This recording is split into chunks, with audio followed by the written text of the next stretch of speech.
Assalamualaikum warahmatullahi wabarakatuh. Perkenalkan, nama saya Iqbal Firmansyah dari kampus STIMIK Tasikmalaya, tepatnya kelas B semester 7 tingkat 4. Saya membuat video ini karena tugas yang diperuntukkan untuk semua murid di mata kuliah agama.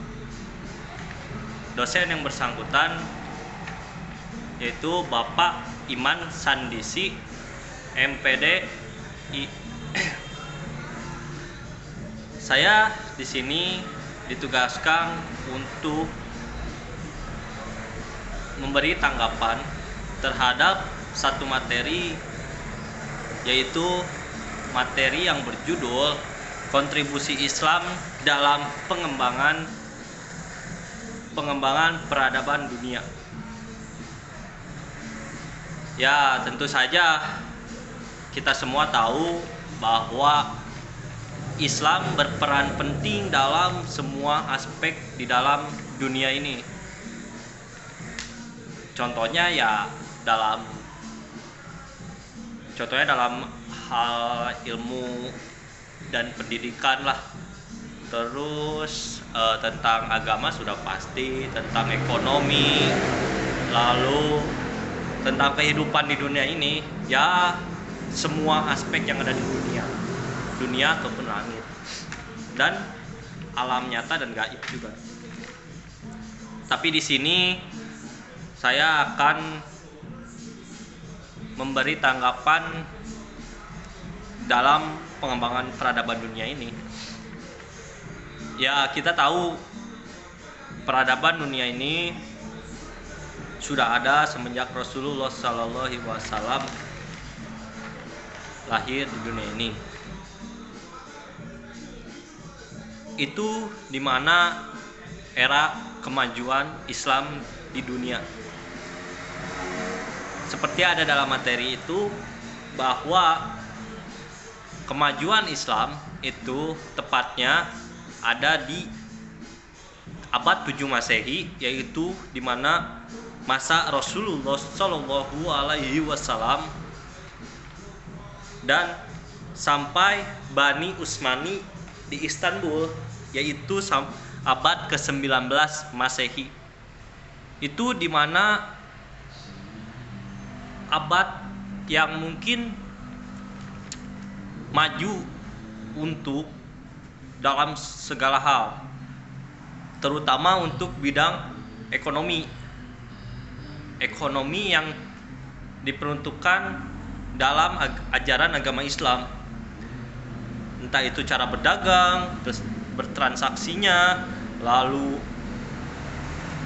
dalam hal apapun itu di dalam ekonomi itu mungkin yang paling pesat.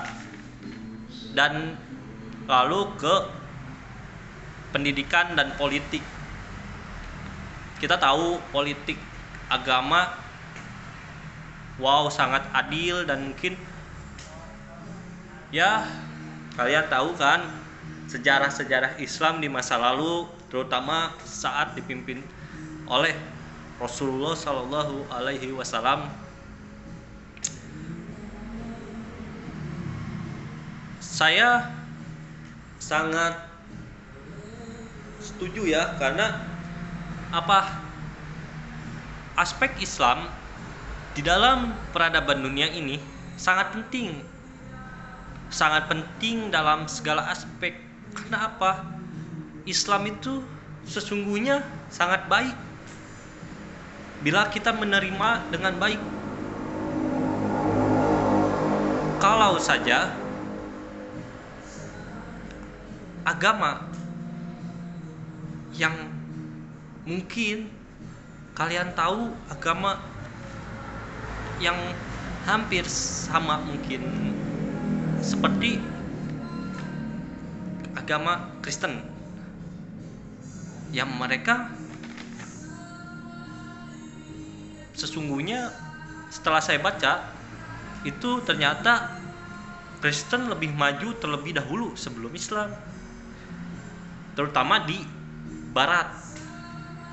yaitu barat terletak di Eropa, ya seperti Inggris dan lain-lain di sekitarnya. Kalau saya menanggapi dalam materi yang ada di matkul agama ini yang sudah diberikan kepada seluruh mahasiswa, dan saya membaca, ya mungkin tidak sepenuhnya ya karena saya melewati sebagian ya Pak, mohon maaf. Tapi saya sedikit paham bahwa ternyata dulu sampai sekarang persaingannya itu sangat ketat antara Islam dan selain Islam. Dan yang saya tahu tentang Islam itu, bicara tentang kontribusi Islam dalam pengembangan peradaban dunia, itu sangat kompleks sekali. Dan saya mungkin tidak sampai dulu memang saya belajar, tapi mungkin sudah lupa atau sudah tidak mengingat atau apa gitu kan, tak salah dalam diri saya. Tapi bila beraspek kepada kontribusi Islam dalam pengembangan peradaban dunia, bila itu dilakukan di dalam dunia nyata, seluruh dunia mengikuti tata cara Islam, insya Allah dunia ini akan damai. Tidak ada sesuatu yang memang saling sikut. Poin-poin yang saya dapat dalam materi tersebut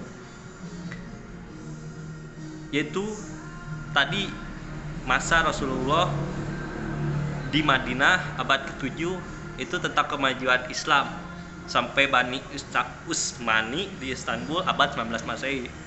Lalu 2 penyebab runtuhnya dinasti Umayyah.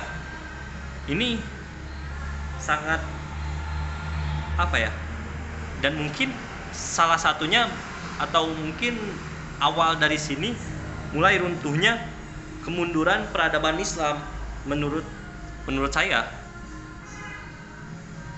yaitu mendapat penyebab runtuhnya dinasti Umayyah itu salah satunya mendapat perlawanan dari kaum Khawarij, lalu mendapatkan pertentangan dari Talhah dan Zubair, lalu pertentangan dari golongan Syiah, terus pertentangan dari tradisional suku Arab utara dan selatan, terus persaingan di kalangan anggota dinasti, lalu anak-anak keturunan tidak sanggup memikul beban, dan munculnya Khalifah Bani Hashim. Itu yang mungkin saya baca ke bawahnya lagi, itu awal-awal dari kemunduran peradaban Islam tahun 1250 sampai dengan 1500 Masehi, terutama di bidang pendidikan ini ya. Dan terutama menurut saya terutama di bidang pendidikan, karena di bidang ekonomi pun ada gitu kemundurannya pun, dan itu benar-benar mundurnya dari atas, tadinya dari atas sampai gejret ke bawah gitu kan menurut saya Pak. Lalu apa kemunduran peradaban Islam tahun 1250 sampai dengan 1500 Masehi, terutama di bidang pendidikan? Yang saya lihat terutama banyak faktor yang membuat umat Islam itu mengalami kemunduran atau bahkan disebut terkalahkan oleh Barat. Satu yang saya dapat dari materi Bapak itu, umat Islam kurang menjalankan akidah Islam yang kuat. Ya, betul sekali Pak. Contohnya saya. Ya maaf Pak. Contohnya saya. Karena apa? Tengok zaman sekarang, yang saya tahu memang benar-benar umat Islam itu kurang menjalankan akidah-akidah yang sudah diberikan. Kita kurang menjalankannya dengan baik.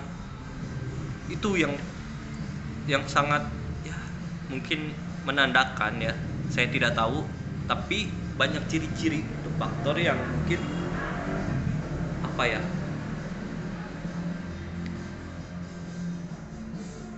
anak muda ini sudah kurang gitu akidah dalam Islam yang memang mungkin tidak ada lagi, bisa disebut Islam KTP. Lalu yang keduanya itu umat Islam kurang melaksanakan hukum Allah. Ya, memang benar. Kebanyakan untuk saat ini umat Islam memang kurang melaksanakan hukum Allah yang sudah diberikan. Terus yang ketiganya, umat Islam kurang menerapkan amal ma'ruf nahi mungkar. Ya, memang benar sekali, banyak orang-orang Islam yang sudah tidak mengamalkannya atau menerapkannya ya. Lalu yang keempat, umat Islam kurang menjalankan jihad. Ya, umat Islam sekarang mungkin kurang, menurut saya sebagian kurang.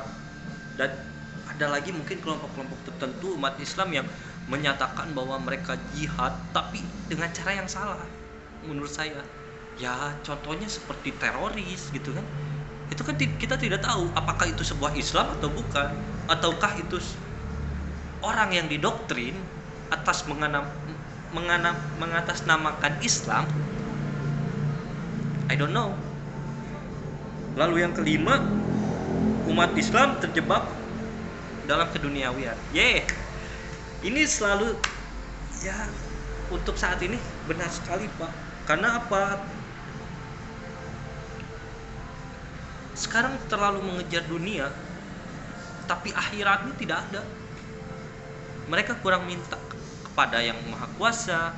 Ya, mereka terlalu menomorsatukan dunia. Intinya terlalu mengtuhankan uang di atas segala-galanya. Itu yang mungkin saya dapat tanggapi. Terus yang ke tujuhnya itu yang keenamnya, umat Islam terlalu santai dan kurang memperhatikan umat. Ya mungkin umat Islam terlalu santai dalam apa ya, terlalu santai dan tidak memikirkan umat tuh. Iya sih, terlalu, jadi kurang memikirkan umat yang memang kurang pendidikan agamanya atau ya apalah gitu, terlalu membodoh amatkan lah, mungkin kasarnya seperti itu. Terus yang ketujuhnya itu umat Islam terpengaruh pemikiran Barat yang rusak. Ya benar sekali,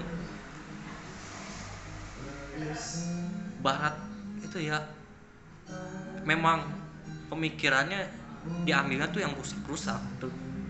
Untuk anak muda zaman sekarang ya kita tahu lah, banyak anak-anak muda mengikuti tren Barat, itu sangat rusak sekali sih dalam apa itu berpacaran. Dan mungkin ya saya juga mungkin terpengaruh gitu ya dalam budaya Barat, seperti contohnya berpacaran. Lalu cara berpakaian atau mungkin cara attitude yang kurang baik, ya mungkin itu. Lalu 8, umat Islam mengalami perpecahan dan pertikaian. Yes, memang benar, umat Islam terlalu banyak atau mungkin terlalu mudah diadu domba oleh pihak-pihak yang tidak bertanggung jawab. Lalu yang terakhir, upaya kafir untuk mengalahkan Islam. Nah, sudah tercermin sekarang bahwa kafir itu sudah mulai ingin menghancurkan Islam, mengadu domba sana sini, dan tidak ada rasa kasihan di antara umat muslim ke umat muslim yang lainnya. Ya contohnya seperti apa ya, kasus-kasus besar di dunia seperti Rohingya, lalu kasus Islam yang ada di India. Wah, itu sangat-sangat keji sih menurut saya.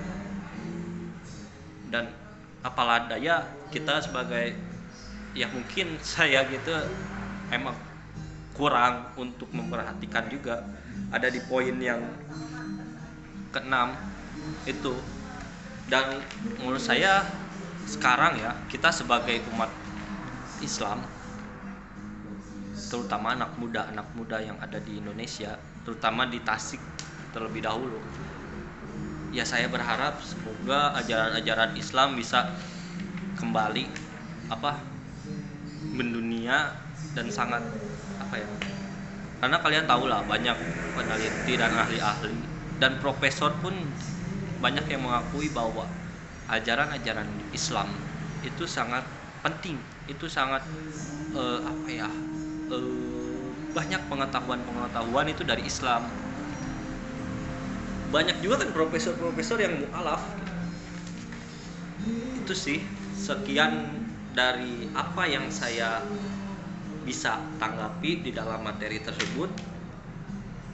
Kurangnya itu dari saya, lebihnya itu dari Allah Subhanahu wa taala. Mohon maaf bila ada kata-kata yang tidak enak. Terima kasih, dan semoga video ini bisa atau dapat ilmu yang terserap. Bila selain Bapak yang menonton gitu ataupun orang lain yang menonton, ya saya harap bisa tergerak gitu hatinya untuk memajukan peradaban Islam lagi di dunia ini. Terima kasih. Assalamualaikum warahmatullahi wabarakatuh.